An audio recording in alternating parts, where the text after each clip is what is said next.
Eh bien, bonjour les amis, content de vous retrouver, j'espère que vous allez bien. Et bah tout doucement, là, d'ici une dizaine de jours, on va rattaquer le mois de septembre. Alors vous voyez ici, exposé plein sud, c'est ce que je disais à chaque fois. C'est pas évident, hein. Ici, dans le Pas-de-Calais, ici, je suis persuadé que c'est un beau raisin rouge là qui n'arrivera pas à maturité. Pourtant, il n'y a que 4 grappes. Allez, 5 peut-être, 5 grappes avec ici. Bon, c'est une bouture que j'avais fait. Hein, soit c'est un muscat de Hambourg. Voilà, donc bref, j'avais fait ça il y a des années. Alors, vous voyez, ça n'arrivera pas à maturité. Hein. Voilà, c'est pas facile hein, dans le Nord-Pas-de-Calais. Hein. Faut vraiment avoir une bonne exposition. Hein. Bon, alors qu'est-ce qu'on peut faire? On va attaquer d'ici une dizaine de jours le mois de septembre, donc l'arrivée de l'automne. Alors on a fait plein de petites préparations au niveau de nos salades. Hein, enfin moi j'ai pris les devants parce que l'année passée j'avais semé de la salade le 25 août. Là cette fois-ci pour essayer d'avoir un petit peu plus de maturité pour en manger disons fin octobre, j'en ai semé la première semaine d'août. Et là j'avais pas fait de vidéo hein, les amis. Hein. Voilà donc qu'est-ce qu'on peut faire? Eh ben je peux vous dire ce que je vais faire, tout ce qui est au niveau de mes potirons, eh ben, il va falloir protéger aussi un petit peu et mettre comme ça une petite protection. Vous voyez, parce qu'autrement, votre, votre potiron peut... euh, il va falloir que je le pose. Il va falloir que je le pose parce que je ne vais pas y arriver. Voilà. Alors, vous voyez, une tuile, ça va bien. Hein. Pour mettre un petit morceau de bois, bon, l'idéal c'est une tuile, comme ça va bien sécher. Et là comme ça, autrement vous risquez d'avoir un petit peu de pourriture là. Hein. Comme d'habitude on a un petit peu d'oïdium, mais c'est pas grave. Hein. Les courgettes ça va aussi, tranquillement. Vous voyez ceux-là je m'en occupe pas, hein. Je mets même pas d'eau, rien, j'arrose pas du tout. Hein. Voilà les amis, on a un petit peu de vent. Hein. Hop, c'est parti. On va en direction la serre. Alors je vais vous faire voir un petit peu mes pains de sucre. Alors mes pains de sucre, vous voyez, là donc c'est de la chicorée pain de sucre. Hein, donc c'est une salade qu'on mange quasiment à partir du mois de novembre. Hein. Voilà, alors je l'ai semé il y a 3 semaines peut-être, hein, début août. Alors regardez comment elle est belle. Alors je mets ça parce qu'il y a un peu de moineaux qui viennent à l'intérieur et des merles qui cherchent bien sûr des vers. Hein. Voilà, comme ça, l'avantage c'est que bah, ça pousse très très bien. Voilà, et on la repiquera d'ici au minimum un bon 15 jours. Hein. C'est une chicorée, un chicorée pain de sucre. Voilà, alors vous voyez, j'ai fait ça. Alors ça coûte 3 francs 6 sous. Voilà, vous récupérez une palette, vous enlevez tout ce qui est sur les côtés, là, vous avez plusieurs armatures. Vous gardez que le côté avec une simple petite bâche, et voilà, vous avez fait une mini couche, ça coûte 3 francs 6 sous. Hein. Mon Dieu, ça coûte même rien, je vous dire, une simple palette, c'est pas mal. Hein. Voilà, allez, hop. Alors, vous voyez, les amis, bah, les haricots, ça commence à sécher pour nos futures graines l'année prochaine. Et regardez, j'ai récupéré un peu de fumier. Ça sera pour étaler. Un peu de fumier, ça sera très très bon. Ça sera pour étaler cet automne à l'intérieur de la serre. Hein. Alors, vous vous rappelez, la dernière vidéo, on a semé nos haricots verts, nos derniers haricots verts, là, qui sont ici. Alors, n'oubliez pas, j'avais fait 2 lignes. Hein. J'avais fait 2 lignes. Alors, ça permet, grâce à ce système-là, vous voyez, de garder l'humidité. On garde l'humidité et d'ici une semaine, je vais l'enlever. On va gagner un petit peu de temps sur la germination. Hein. Voilà, donc je le remets. Ça, c'est pour empêcher si jamais il y a un petit peu de courant d'air que ça s'envole. Voilà une simple petite bâche aérée. Voilà, dès qu'il y a un rayon de soleil, on garde un petit peu la chaleur. Là, bon, c'est très bien pour nos derniers haricots verts. Alors c'est un test. On n'oubliez pas, on a semé ça le 15 août. Hein. Vous ne pouvez plus semer d'haricots verts dans votre dans votre jardin. Hein. C'est uniquement en serre. Bon, moi, c'est un test. Hein. Alors, comme je vous dis, j'ai fait des petits poivrons, là. C'est la première année, pas beaucoup d'expérience. Merci pour les amis jardiniers qui m'ont donné quelques vidéos. Voilà, hein. Je les ai regardées précieusement et merci à vous, en tout cas. Hein. Bon, il y en a des petits. C'est vrai, j'ai pas taillé du tout. Mais c'est un grand merci à tous. Hein. Alors vous voyez, alors mes petites apias.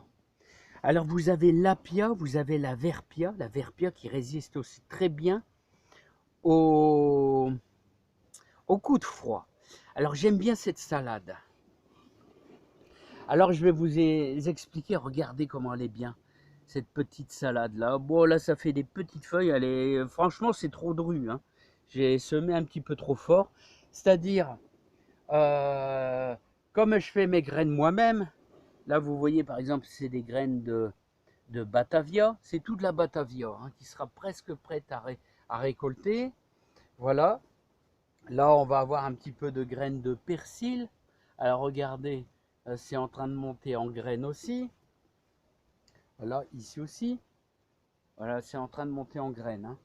Alors, ce que je peux vous dire, c'est que l'apia comme la verpia, l'apia, j'ai toujours vu mon beau-père semer de l'apia à l'automne, c'est-à-dire maintenant le 18 dans quelques jours, ça sera hyper favorable au niveau de la lune. Moi j'ai voulu faire ça un petit peu plus tôt, début août, vous savez pourquoi? Pour en manger aux alentours du fin octobre.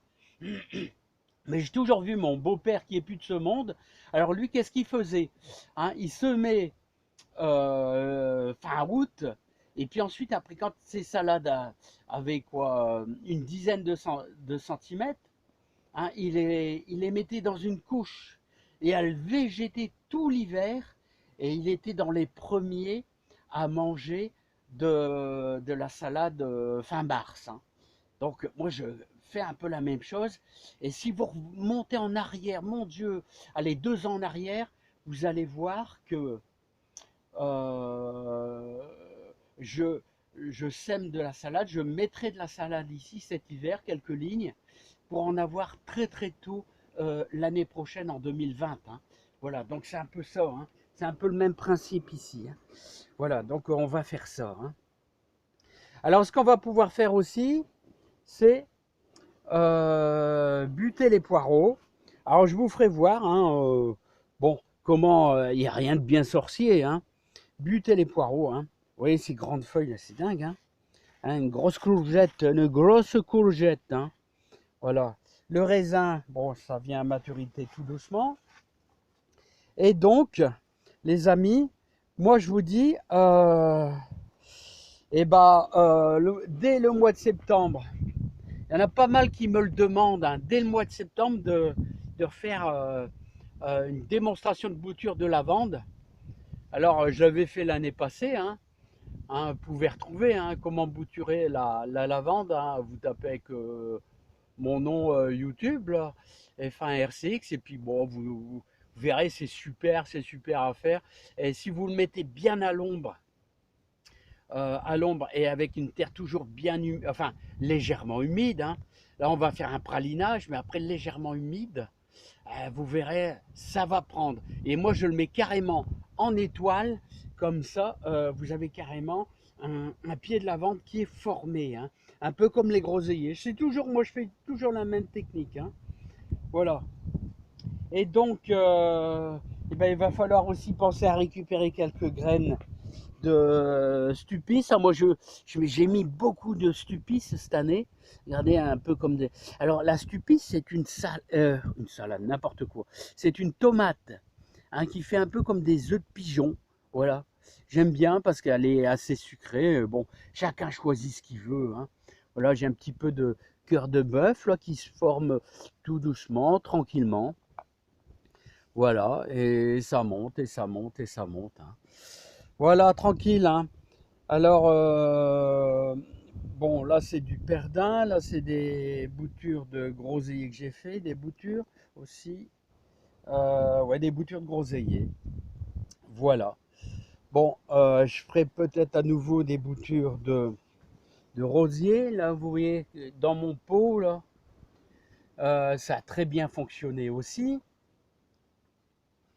Et vous vous rappelez peut-être, on avait fait des petits pommiers, là. Et là, je voyais prisonnier d'une, voilà, un petit pommier, là, un petit pommier. Ah, un deuxième petit pommier. Alors, vous vous rappelez, c'était des pépins qu'on avait semés ici. Bah, regardez, deux petits pommiers. Voilà, les amis. Bon, ben, il est presque mûr, le perdin, là. Voilà. Donc, bah, ce qu'on va peut-être faire un petit peu dans l'autre jardin, c'est que je vous ferai voir comment buter les poireaux. Alors, ça, c'est les anciens qui font ça. Alors, ils butent les poireaux une fois qu'ils... Ici, on les a repiqués. Je les ai repiqués 250. Voilà. Et maintenant, on va faire monter la terre sur les pieds de poireaux pour avoir beaucoup de blanc. Parce que c'est le blanc le meilleur, hein. Le blanc le meilleur. Le haut, on peut le mettre dans la soupe. Tout est bon dans le poireau. Tout est bon. Mais le blanc, la béchamel, tout ça, bon, c'est... Mais on va les buter un petit peu, hein. Voilà, un petit peu comme les haricots verts, on remonte un petit peu la terre aussi, hein. Voilà, n'oubliez pas qu'au mois de septembre aussi, si vous voulez changer vos pieds de fraisier, c'est impeccable, comme ça, euh, ils seront bien implantés pour l'année prochaine, hein. Alors, ce que je vous conseille comme sorte de fraisier, moi je n'avais mis avant, c'était des Gento, des Ostara et Marat des Bois.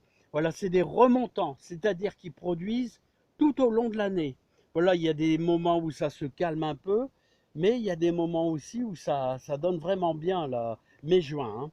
Ensuite, celles qui sont variétés non remontantes, qui sont fort connues, qui sont super bonnes, ça donne une fois dans l'année. Une fois très fort. C'est les gariguettes, bien sûr. Les gariguettes, c'est pas mal, hein. Alors ajoutez-y un bon terreau, un bon compost, vous les implantez, vous faites des lignes, vous les espacez d'une vingtaine de centimètres entre chaque pied, et puis c'est impeccable. Au mois de septembre, comme ça, plutôt que de le faire au printemps, si vous le faites en septembre, ils vont établir leurs racines tout l'hiver, hein, et ça sera impeccable, hein. Voilà les amis. Bon, bah ceci dit, bah tout va bien. On se tient au courant pour les haricots verts. J'espère que chez vous ça va. Nous, c'est les températures alors descendent de plus en plus, hein. Je sais pas si vous remarquez, mais on tourne à 10 degrés la nuit, 10, 12, 13, ça voyage un petit peu, hein. Alors, croyez-moi, hein, pour aller faire monter de la salade maintenant, si vous semez de la salade, moi je fais plus tellement attention, vous voyez, à la lune à partir de fin août, parce que bah, les températures sont trop basses, ça n'arrive pas à monter en graines. Donc n'oubliez pas, hein, le 18, vous pouvez semer, la lune est super favorable, euh, semer de la pia, tout ça c'est super, hein. Voilà, et donc commencez. Ah, vous voyez, moi je commence à avoir à amender un petit peu ma terre, hein. Et on va refaire un petit peu de terreau de feuilles dès le mois de novembre. Ah, parce qu'il faut apporter de la nourriture, hein. C'est important, hein, de la nourriture pour notre jardin, hein. Voilà, il faut toujours, avant de recevoir des beaux légumes, tout ça, il faut penser à nourrir un petit peu la terre et tous les êtres vivants qui sont avec, les vers, etc., hein. Allez, je vous dis à bientôt. Mais là, vous voyez, le fumier, je vais le laisser comme ça, en vrac. Et ça sera étalé vraiment à la fin des cultures, hein.